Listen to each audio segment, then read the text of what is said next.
Right, good afternoon, good morning, good evening, whatever the time is where you are. I am DJ Sweetleaf, and this is something that, I don't know, I'm probably going to end up calling Studio Madness. We'll call this episode 1, just for the sake of it. Right, what we have here, this ridiculous piece of kit here, this is the Akai S01. It's a sampler that was released around about sort of early to mid 90s, I think it was, maybe 92, 93, something like that. It's a 16-bit MIDI digital sampler. It's an 8-voice polyphonic sampler, which means you can have 8 different samples all playing at the same time, but only 8. It uses 16-bit sampling and 32 kilohertz sampling frequency, so it's only 32 kilohertz. It's not even 44.1, which is normal sampling quality. It's equipped with a 3.5 floppy drive, and yeah, that's 1 megabyte of RAM, expandable to 2 megabytes. So you know, one megabyte of it's about that much. It's not a lot at all. I forget exactly what the sampling time is on this thing. Oh, here we go. Total sampling time 15 seconds, or up to 30 seconds with the expansion memory board. I have a feeling it's only got the usual 1 megabyte RAM in there, so it's not a lot really. But yeah, got it off Gumtree, second hand. I used to work with one of these many years ago. When you first turn it on, it comes up with just one kind of sine wave that it comes up playing. Nothing loaded up into the others, it's just a little sine wave that you can assign to the MIDI keyboard. You can then play that down a few octaves. Turn it up a bit, hear that?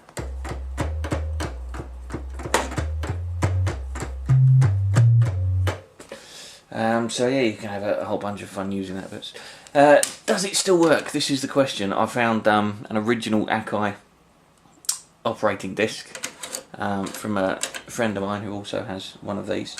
So we'll go over to load. The record button is generally the do button. We've got all 1, all 2, all 3, all 4. So lots of. It looks like there's a fair bunch of different memories in there. We'll go with all 1 just for the sake of it. Flashing, are you sure? Press yes, and the counter goes crazy to show you that it's actually loading. Because it's a 3.5 inch floppy, you can hear it whirring away, and it might take a second. Okay, so 2, 1, 2, 3, 4, 5, 6, 7, 8. So that is those are the samples that it kind of already came with on the operational guide sound library disc. 1, 2, 3, 4, 5, 6, 7, 8. Fairly self-explanatory. 8, 8, 8, 8, 8, 8, 8, 8, 8, 8, 8, 8, 8, 8, 8. So at the moment, let's have a look at the MIDI setup. Where are we? Here we go, MIDI channel. A nice simple, just, what was it, 4 by 2, 3, 4, 5, 6, 7, 4 by 7 grid array to show you what does. We've got MIDI channel, so that's on 8, 8, 7, 7, 6, 6, 5, 5, 4, 4, 3, 3, 2, 2, 1, 1. So whichever sample I 1, 2, 3, 4, 5, 1. So whichever one that I press at the moment. 1, 1, 1, 1, 1, 1, 1, 1, 1, 1, 1. So if they're all set to everything currently, if I change the MIDI channels so that 1 is on 1, 2 is on 2, 3 is on 3, etc. 4 is on MIDI channel 4, sample 5 is MIDI channel 5, etc. 1 for 7, 8. And on to 8. 1, 1, 1, 1, 1, 1, 1, 1, 1, 1, 2. 1, 1, 1, 1. You can see the little 1, 1, 1, 1, 1, little dot flashing every time that I'm hitting a key, telling me that it is receiving MIDI data. Currently 1, 1, 1, 1, 1, 1.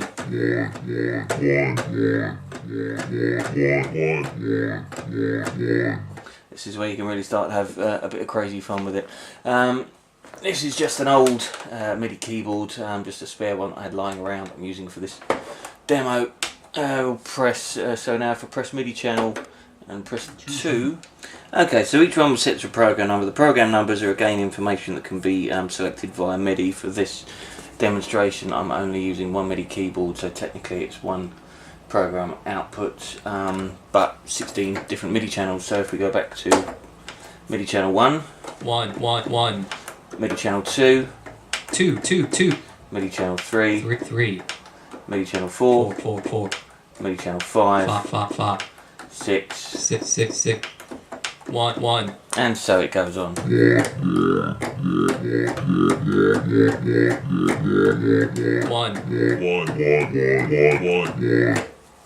And etc. Right, the whole purpose of me doing this really is because I found some gold dust.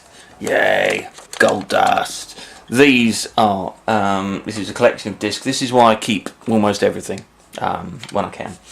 This is a collection of discs which are all for the S01. Back when I was making tunes using the S01, and when I say many years ago, these discs have got to be 15, 20 years old maybe. I'm just wondering the possibility whether they actually might still work. Let's find out. This one literally says hard music drum loops. This will be for a track that I made many years ago. See if it actually reads anything, and it does. There's all 1, there's all 2, there's all 25. So all. Let's load all. See what it comes up with. This could be interesting if this actually decides to play.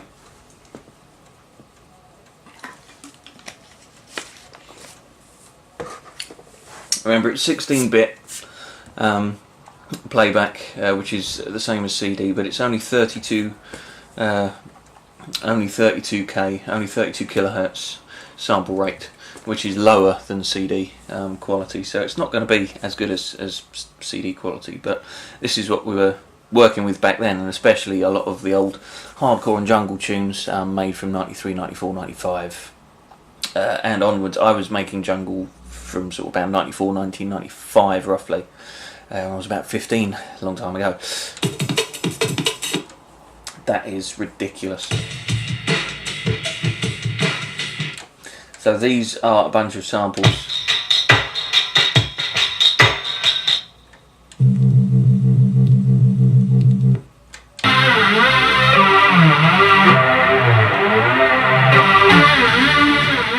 Why there's a kick drum on there, that's definitely a gabba kick, I'm not sure what that's doing there.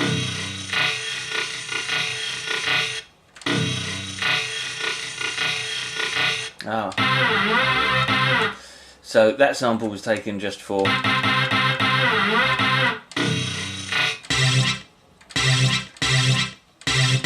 the noise of some of these samples is absolutely ridiculous. Okay, so the first 3 were set to MIDI channel 7, so that'll be the drums.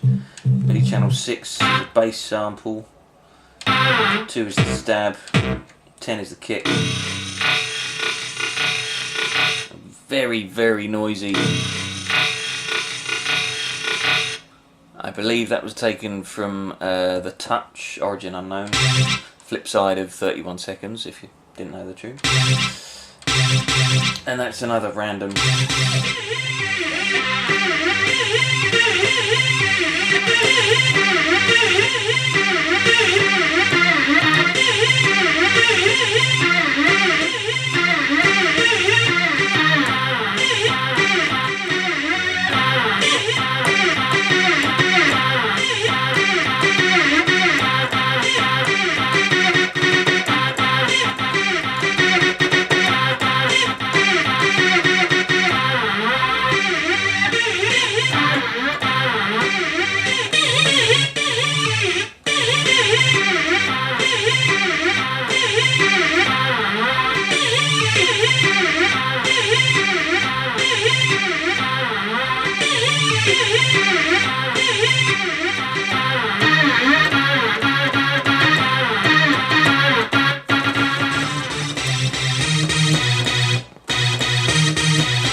I'm remarkably surprised at these words.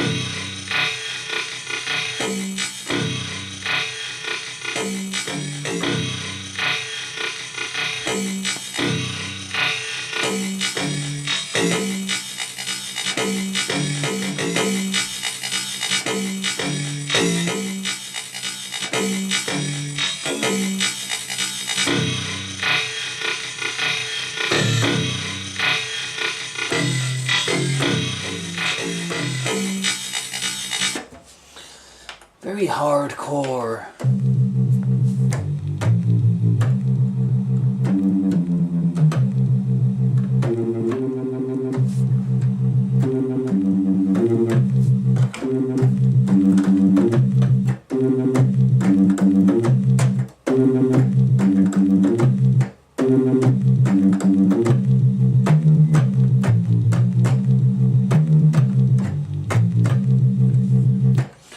Interesting, nice little bass sound there.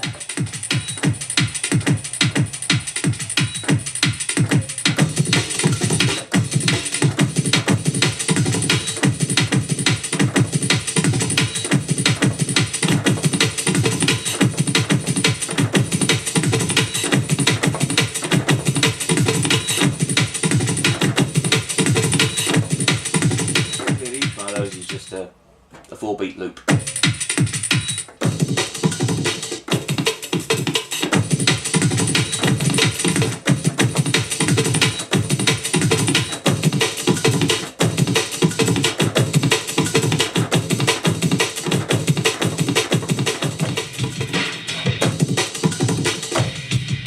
I always used to leave about, you know,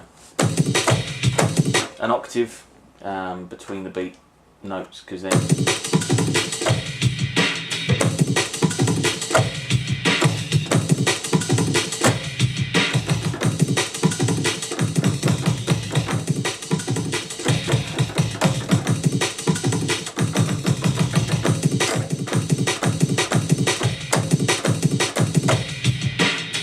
that way you have the half-time beat as well.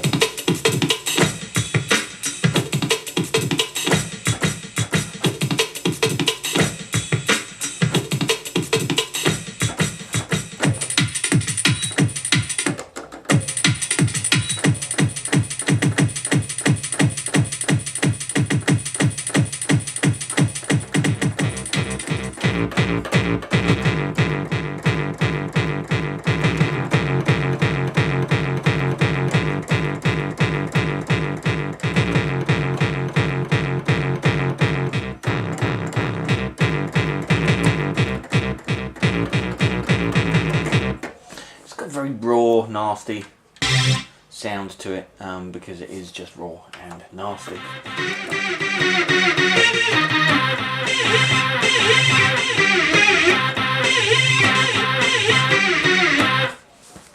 Loads of fun. Anyway, so that's one disc. Let's say con. So right, so that is hard music apparently. I'll have a look, see if I can find hard music. It's going to be a very old MIDI file. I'll be lucky if it's even around anymore. Let's have a look at another disc, see what we've got on this one. I am extremely surprised that any of these are actually working, but I'm very happy that they are.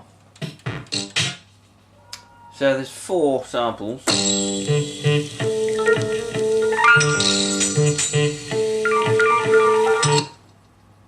It's interesting.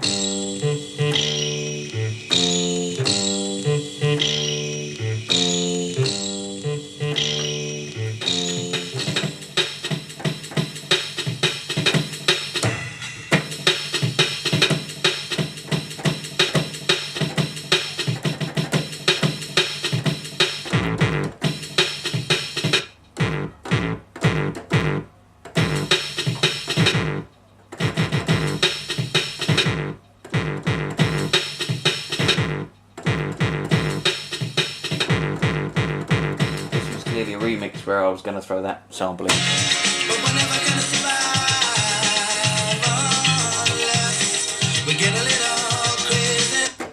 It sounds terrible because I think I recorded it into the sampler to start with and then played it back into the sampler at double speed so that it took up less sample time, and then dropped it down an octave to there. But you've got to remember we're talking 32 kilohertz, so then half that, and you, good lord, like what, 15.5k. But that's the old school sound. Crush it down, make it sound nasty.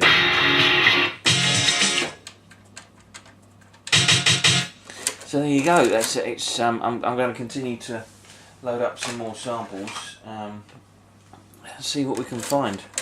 This is a treasure trove of old discs, and it also goes to show that floppy disks, if you look after them, 20 years, they do still work 20 years later, which is quite ridiculous. Right, so this disc was labelled Happy Ragga, apparently, and I've just worked out why. A nice little bass. That's the reverse bass that was used on Arsonist, Some Justice 95 by Urban Shakedown. Random kick drum. A little hardcore pullback stab kind of thing. Dun, dun, dun, dun, dun, dun, dun, dun, dun. I think that's Red Alert Mike Slammer. Possibly Rough. That is just a random, I don't know, 92, 93 Amos sample. That's why it's called Happy Ragga, because obviously at some point I thought about doing a remix of this.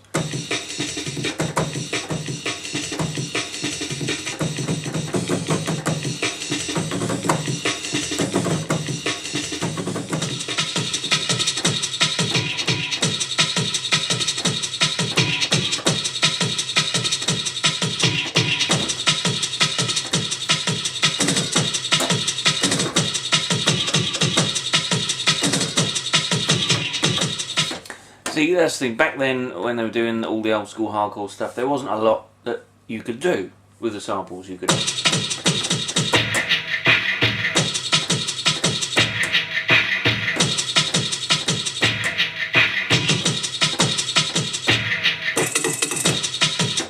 So that's why there was a lot of that.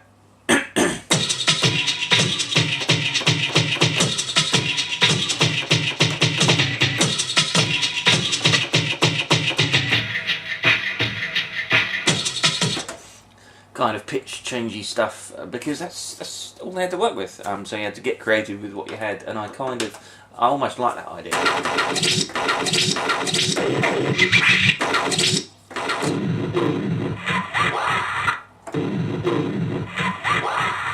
God, the quality on that is absolutely terrible, but it's great. I love it. I love the sound of it.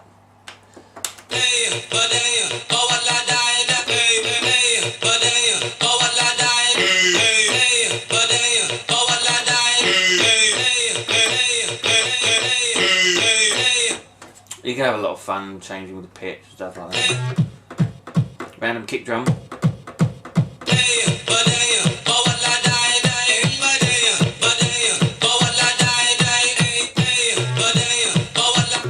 What that bass note's doing there, I'm not sure. Probably meant to be somewhere else. So that's the musical sample. The vocal, I think we put them together.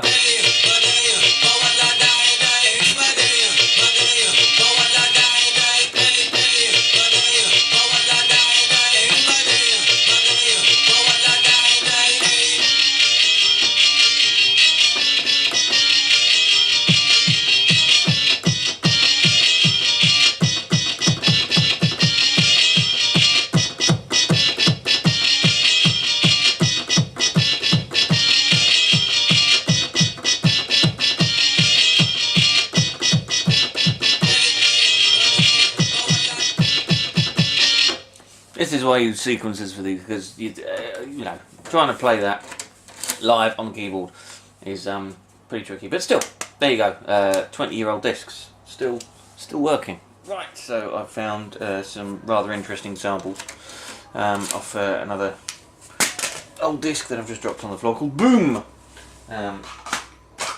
I'm probably going to save because I've kind of moved some of the samples around and mashed it about, but.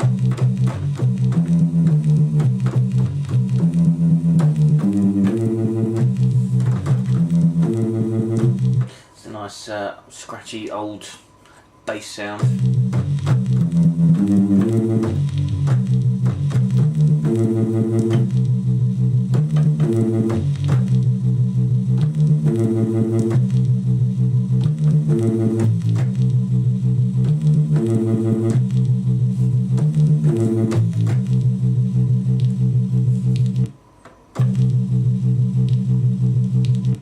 What I haven't done with that particular sound, which I will do now, is I haven't put the loop on. So at the minute it just kind of goes around and stops. What's funny about that loop as well, if you listen, you can hear the crackle from the record that I actually took the sample from. Funny. Anyway, so let's put the loop on. You can actually change the loop point as well, so I'm just bringing that back a bit further into the sample.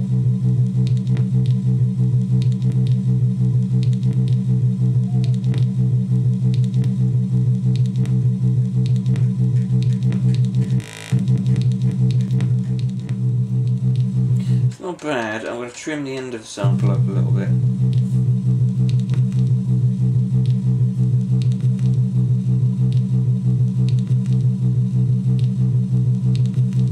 Still hear a nice bit of crackle there, but that's about.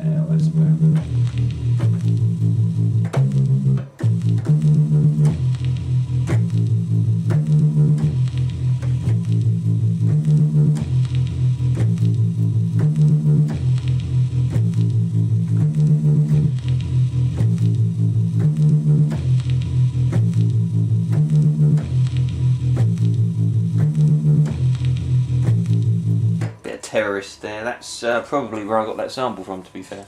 Now, the A01, the amazing A01. What did people used to do with the A01? People used to do lots of things with the A01. But generally, certainly back in the days of old school hardcore and jungle, they would take the A01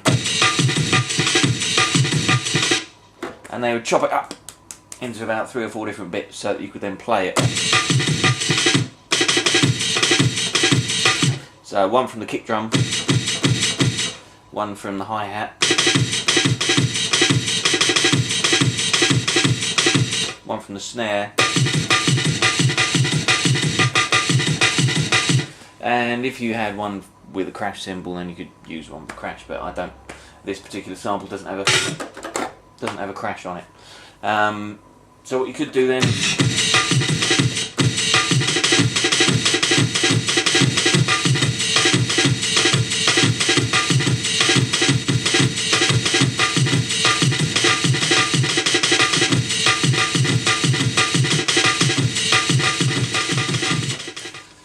Chop it up and do all kinds of different stuff, different beat patterns, however you wanted to do it.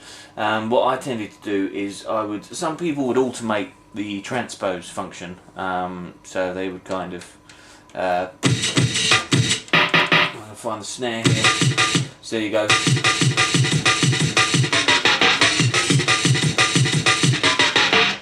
And all that kind of crazy pitched editing that Remark used to do a lot of, along with many others as well back in the day. But what I used to do is I'd use a slightly different technique. I would take the kick, instead of having the kick, the hat and the snare all next to each other, I'd spread them out a bit, because that way I'd have the opportunity to use the other keys.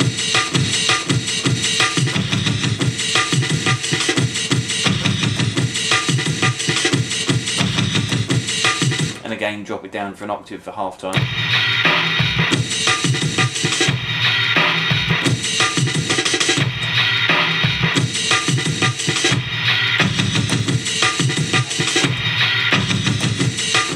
And then again with the snare, and then you can have loads of fun messing about with the snare.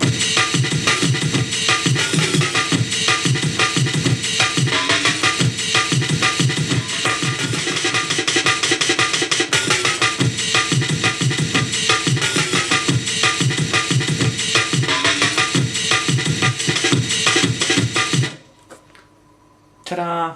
Instant jungle. And that is the way that they used to do it.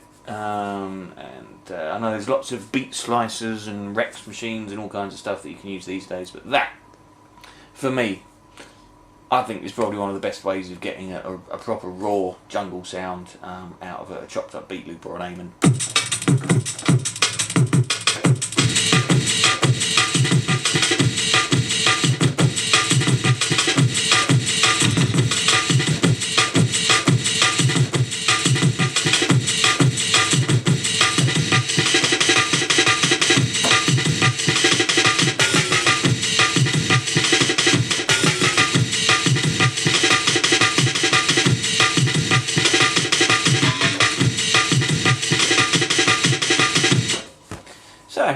there you go. Discs still work. 20 years on, amazing. And I think I'm going to have some fun with some of these. I'll get a little MIDI sequencer on it and see what we can do.